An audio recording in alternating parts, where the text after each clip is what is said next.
Okay, so let's jump right into it. You're gonna want to moisturize your face. I personally use shea butter and it really helped moisturize my face. And I use this brown pencil to start to shape. I start with the tail first. That really helps you guide all your way up into the arch. Then from the arch, you're gonna go to the front. Same thing with the other side. From the front to the arch. And then to the tail. I use a lighter brown to help me guide and a darker brown to help me shade. You see, as if I transition the pencils. The lighter brown also helps with the front as far as doing the color and how it matches up with the front and the back. You have to make sure it actually matches the front and the back. Kind of like a granite effect.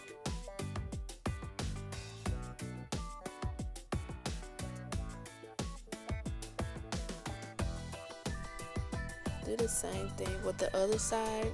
I used the light and went over the dark. Because if it's too dark, you don't want it to look black. Black looks unrealistic.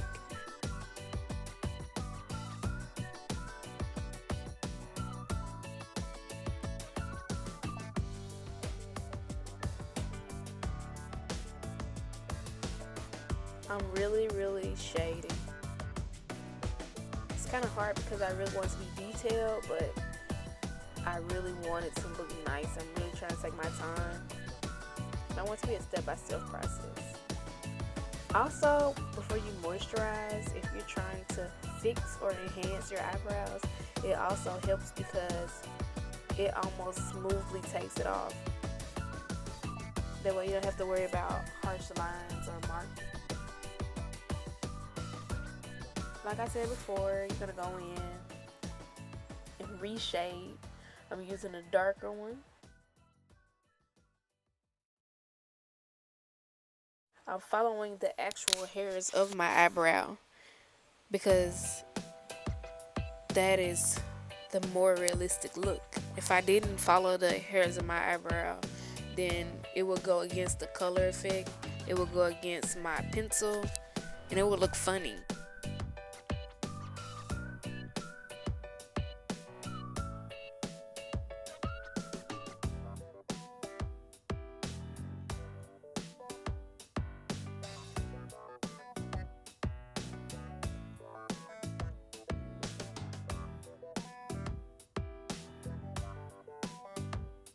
I'm really trying to perfect this. The most important part is to conceal your eyebrows. Concealing, I use this L.A. Pro Girl concealer in the color Cool Tan. You can get it from your local beauty supply store. It's only like $2 or $3. Really emphasizing on this. It really works good. A lot of other concealers will show up chalky. You don't need that much product. I didn't show how much I put, but maybe like a penny size. Y'all gotta watch me do my slow-mo. Yes. By the way, while I'm doing my slow-mo, I want you guys to like and subscribe. Back into it with concealer, kind of speeding up the process because this can be time consuming. You want everything to be perfect. I lined everything using an angled brush. An angled brush really helps because it's more of a guiding tool than any other brush. I start with the bottom first, not the top, because the bottom gives you more space to create mistakes than the top would. If you create a mistake at the top, you're gonna run on top of your actual eyebrow that you just created. That'll be a mess.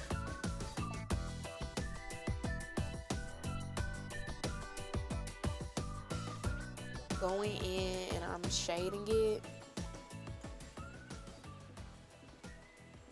If I just left the concealer up under there, it just looked like a line full of concealer. That's not cute.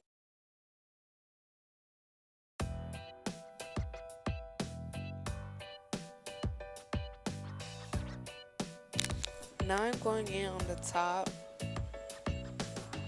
really trying to perfect the line, making sure it's meeting up with the bottom. Doing the same thing at the top that I did with the bottom.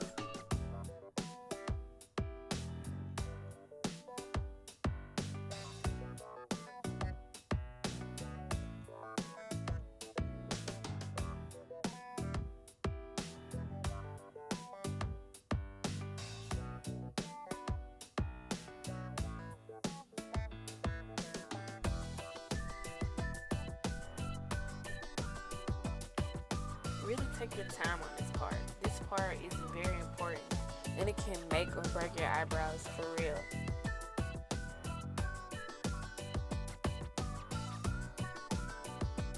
I like to make them meet because then the symmetry of my eyebrows are really on point.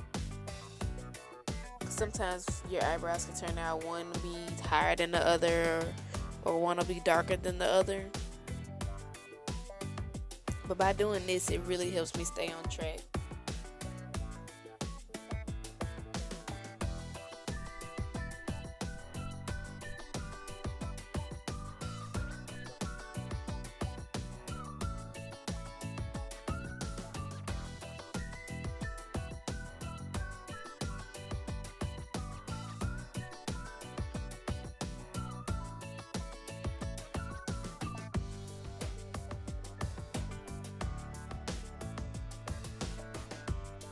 Everything's looking good.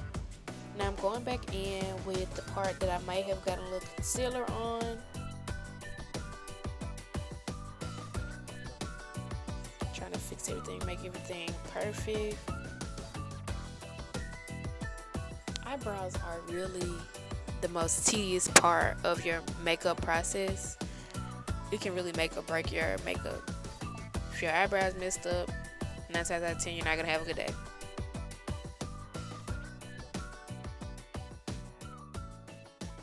I seen that one was kind of shorter than the other one. Actually, two shorter, so I had to go back in and re-darken and reconceal and reconstructure the tail of my eyebrow because the tail to me is the most important part of the actual eyebrow. The arch is important too, and the shading. The eyebrow is important, but the tail has to really be on point. Now, some people use a blending brush, but I find the fingertip be more effective. Actually patting it into your skin, really patting it in there. And it shows more of a realistic look. When you use a beauty blender or a sponge or something, it could be kind of a casting or ghost effect that's left. And I really don't like that.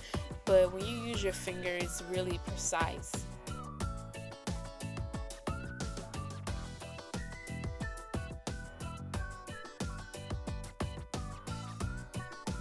Just keep patting until it's all blended out. Patting and blending is pretty much the same thing. But I want that unibrow look, so I'm patting it in on the sides of my eyes. And I am finished. This is the finished look. Like and subscribe, you guys. Bye.